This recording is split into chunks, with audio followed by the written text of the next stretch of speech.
आजिर राज्य महिला मोर्चा सम्मेलन को समस्त मीडिया बंधु मान को मु स्वागत करुच्ची। आमर लक्ष्य जो आजिर महिला मोर्चा सम्मेलन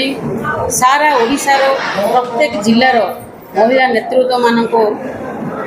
खोजी बाहर करवा एवं तांको भितर जो नेतृत्व अच्छी विकास करवा,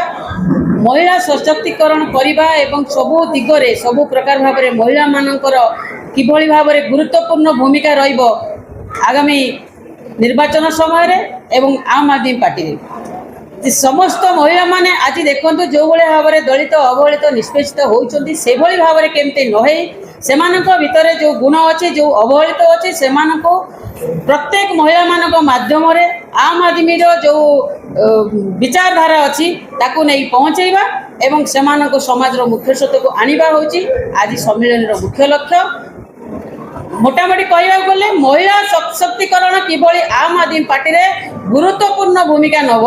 आज सम्मेलन मुख्य उद्देश्य। आज आम आदमी पार्टी राज्य महिला मोर्चार जो राज्य स्तरीय अधिवेशन एथिरे ओडिशार प्राय समस्त जिल्लारू प्रतिनिधि मान जोग देइचंती। मोहन माझी सरकार आसीबा परे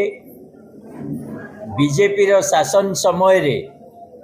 जो परि भावे महिला मानक उपरे अत्याचार वृद्धि पाइछि, निर्यातना वृद्धि पाइछि एवं मिशन शक्ति रे काम करथुवा माँ मानकर भी जो परि भावे दरमा पाइबारे तांको सेवा कार्य रे गोटे अवहेला देखा देइछि। सबु क्षेत्र रे आज नारी माने निजको अवहेलित मने करचंती।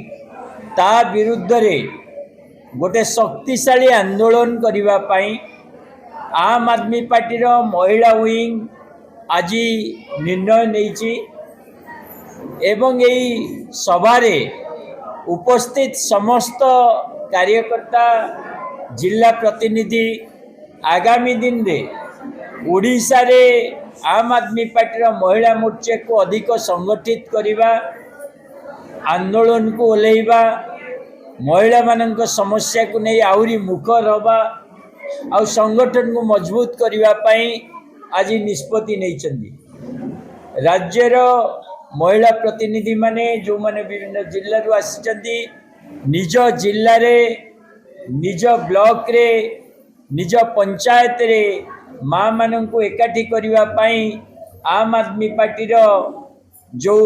व्यवस्था परिवर्तन रो आंदोलन और राजनीति